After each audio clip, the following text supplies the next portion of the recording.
dalam satu riwayat yang juga dilakukan para sholihin, di dalam waktu Jumat itu ada waktu yang Allah rahasiakan yang sangat mustajabah.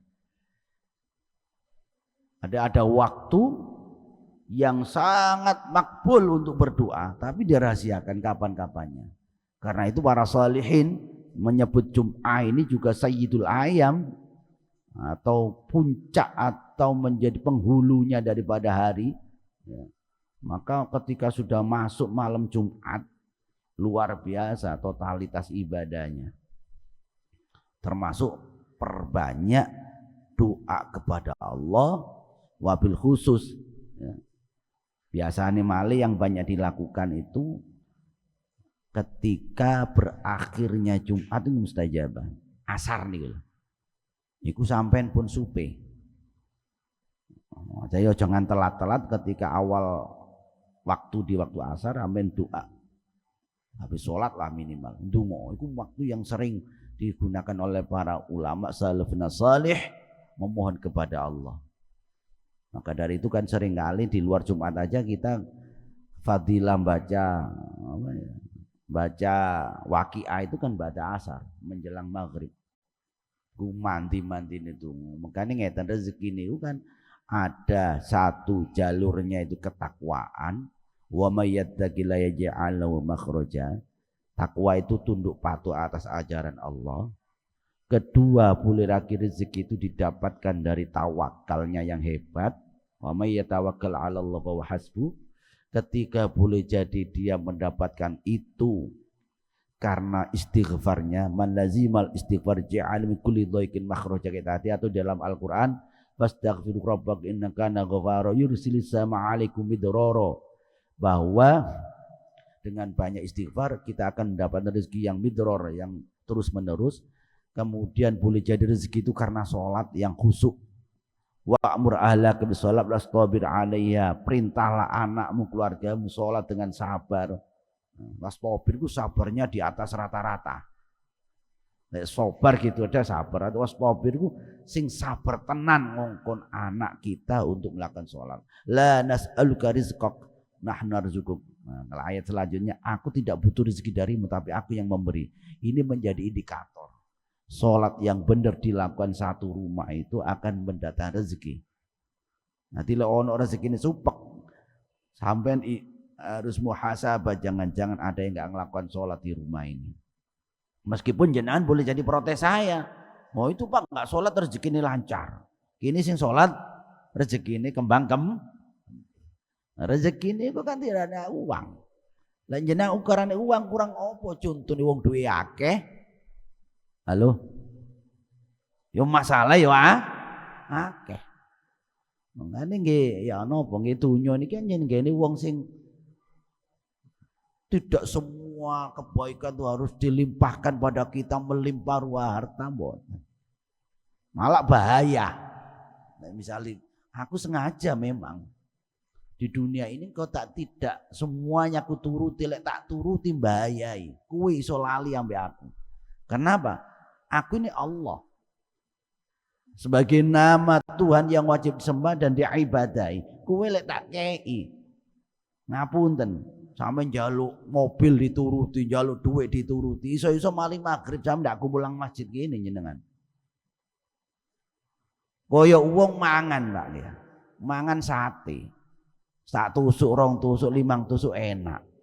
Sampean getno mawon Bang ya. Mas sampean entek 20 tusuk, sange enake. Mari dipangan 20 tusuk gak iso ngadeg, kumat kolesterol, kumat asam Maka ada Gusti Allah tak batasi. Cuman carilah rezeki-rezeki yang barokah. Rezeki yang barokah itu mendaya gunakan seluruhnya untuk kebaikan. Maka tolak ukurnya kulon jenengan lek gak sabar ya syukur. Ajaban li amril mukmin, sungguh mengagumkan seorang mukmin yang sejati itu. Ketika dia diuji oleh Allah, idza asaba dharra fasabar wa idza asaba sarra fasyakara. Ketika dia uji sabar. Ketika dia mendapatkan nikmat syukur. Makanya kalau jenengan saksikan Sumatera yang kemarin saya sampaikan Ustadz itu ya. Karena kepedulian inilah salah satu cara kita mendapat kepedulian Allah. Wallahu fi aun abdi ma kana abdu fi auni akhihi. Allah akan peduli dengan dirimu kalau engkau peduli dengan sesama. Ini sak pantes sih ta'awanu 'alal birri wat taqwa, saling tolong menolong dalam kebaikan dan ketakwaan. Saudara kita yang tertimpa musibah bukan berarti wah aku diazab oleh Allah.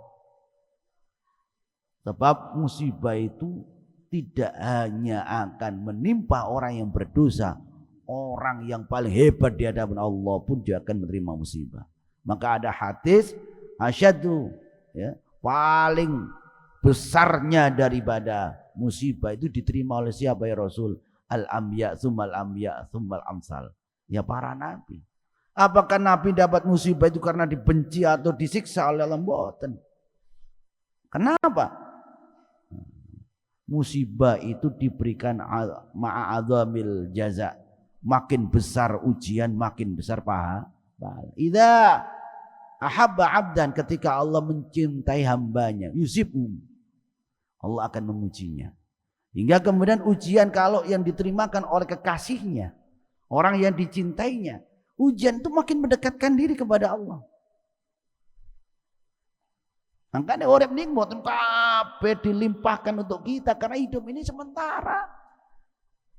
Kun fid dunya ghariban 'abiri sabilin. Kita di dunia sebagai orang asing hanya mampir-mumpi, bukan segala-galanya. Buktine nopo? Njenengan pirsani iku taman makam itu. Kurang opo iku ben wong sugih, mati ya mati. Dan seluruhnya itu di dunia hanyalah aktivitas sementara. Negeri abadi kita akhirat. Maka jangan kemudian jenengan tidak perhatikan kok ngeten diwarai. Ayo adu sholat Jumat. Kok direken? Karena enggak perhatian dengan Allah dan Rasulnya. Padahal fadilahnya banyak. Tidak semata aspek zahir yang kita dapatkan, aspek pahala yang kita dapatkan, tapi aspek spiritualitas di dalamnya. Lek dirungokno tenan, ya tak lakoni Ustaz. Aku tak adu sadurunge subuh. Aku tak perhatikan mandi Jumat. Meskipun aspek sosial didapat. Bayang no misalnya Jumat itu kan pertemuan mingguan. Ono wong Jumatan ambune apik. Kira-kira ganggu mboten kali kanan kiri nih. Ya ganggu. Maka ada juga aspek manfaat secara spiritualitas. Balik lagi musibah yang terjadi di Sumatera, ya butuh kepedulian kita. Bukan mereka diadab, mboten. Kalau dari ujian itu siapapun kita, ekonomi yang tidak kunjung membaik, sakit yang tidak kunjung sembuh, atau problematika apapun, sapiro panjenengan iki adalah dalam rangka meningkatkan derajat di hadapan Allah dengan ujian yang berat itu, sapiro panjenengan ujian itu menjadikan makin dekat kepada Allah. Malih sergep nang masjid. Kadang Allah merindukan rintihan panjenengan. Maka kemudian ketika diuji bencana, idza asabatum musibah qalu innalillahi. Iya sih. Kabeh iki paparinge Allah. Aku milik Allah dan kepadanya aku kembali. Maka Rasul pun mengancam, man lam yardha bi qada'i wa yasbir ala bala'i falyakhruj min tahta samai wa yatakhid robban siwai.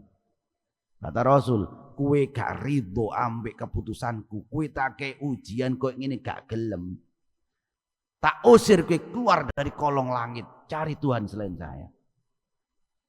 Ya hakikatnya antara pemberian dan musibah terlalu banyak pemberian. Maka tolak ukurnya ketika diuji seorang mukmin yang baik itu sabar, ketika mendapat nikmat syukur. Pertanyaannya, akeh syukuri apa kel sambati. Hingga ada cerita kan orang itu ketika tidak bisa ambekan.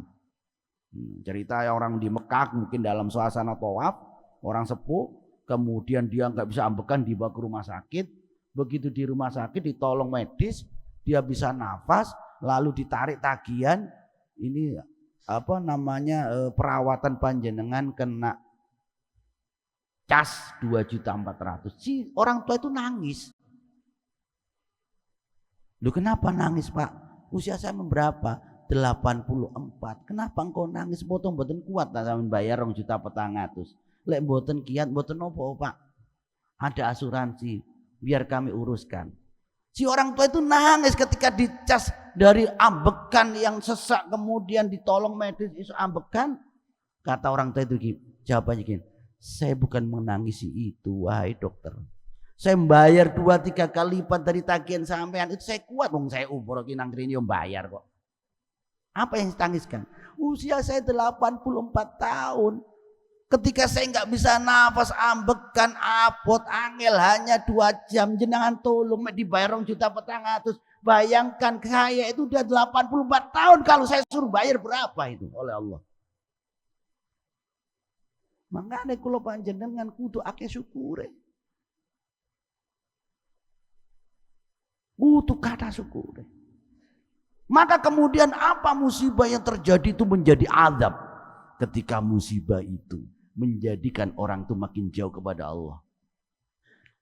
Wah, Tuhan tidak adil.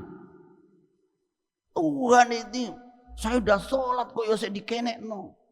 Itulah ujian yang hakikatnya menjadi azab. Maka Allah ketika mencintai hambanya diuji, dia segerakan balasannya di dunia. Karena apa? Balasan di akhirat jauh lebih kejam. Insya Allah. Ngane ketika jadi diuji Allah menangis. Wajar Pak. Wong Kanjeng Nabi ya ketika diuji anaknya laki-laki wafat. Namanya Said Ibrahim, menangis sampai kemudian dikomentari sama sahabat. Wahai Nabi, bukankah engkau seorang Nabi yang maksum, yang paling hebat? Kenapa harus nangis kan? Diuji begini aja. Dijawab Nabi, al-ainun tadma' wal qalbu yahzan. Bolehlah manusiawi banget. Wong ketika diuji mendapatkan sesuatu yang berat dirasakan oleh pundaknya. Sampai ulu hati terasa sesak. Bolehlah seseorang itu menangis meneteskan air mata karena ujian yang diterimanya. Bolehlah hati menjadi sedih. Tapi wala naqulu ma la yarda rabbana ma yurdi rabbana. Tapi hati-hati, jaga lisanmu. Jangan engkau berkata sampai sekiranya Allah tidak ridha. Apa yang kau ucapkan? Kejam Tuhan. Menangis silakan wong manusia.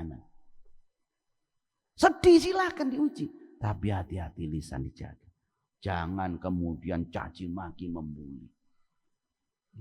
Karena apa? Semua itu menjadi kehendak Allah. Dalam hadis qudsi dikatakan, Allah itu sebelum menciptakan selama 50.000 tahun lamanya, sebelum menciptakan langit dan bumi, Allah telah menetapkan takdir kita. Oh kok iso aku ki dirapekno ambek wong kono. Oh kok bisa saya bisa domisili di Pondok Nirwana. Kehendak Allah yang tertulis 50.000 tahun sebelum alam raya diciptakan oleh Allah. Maka dikatakan dalam hadis yang lain, kalau kau tidak ridho dengan keputusanku, tidak sabar atas ujianku yang sengaja aku uji agar engkau ingat aku sebagai Tuhanmu. Ben kueku ibadah kue lek tak kei kabeh kekarepan penuh keinginanmu semua kau ijabah, apa yang menjadi permintaanmu terjadi, kau pasti akan lupa kepadaku. Kau tidak akan ingat Masjid Raudhatul Jannah. Duwe didik ngelencer, didik duwe akeh nyen. Ini mboten tutuk masjid, Bu. Halo. Apa maneh malam ming? Healing. Shopping. Keiraan itu tutup masjid. Makanya memang tak ingin kemarin tak ajak untuk berbagi nih. Ya, monggo silakan. Kebetulan ya, ini kita menggalang peduli Sumatera. Yang jelas kepedulian itu akan mendapatkan rahmat berkah dari Allah. Dan juga bukan berarti sedekah itu mengurangi harta kita, bukan. Silahkan ngoten. As-shadaqatu tadfa'ul bala, sedekah juga tolak bala. Bahkan ada hadis bakiru fi shadaqah. Perpagi-pagilah engkau bersedekah ke masjid sambil sholat subuh cemplung, karena ada 2 malaikat. Yang satu berdoa, ya Allah di pagi hari engkau menyemplungkan daripada rezekimu, Allah semoga mengganti. Lek gak gelem blas hari malaikat itu semoga aku mendapatkan kerusakan. Karena apa? Nggih masuk akal. Logika sampean bayangno, sampean kebelet nguyu nang kene jeding nang toilet, bayar 2.000. Kula jenengan subuh-subuh melek. Lho kok iso urip maneh kula ya. Padahal wong turun iki iso bablas mati. Gak ono mantur suwune alhamdulillahilladzi ahyana ba'da ma amatana.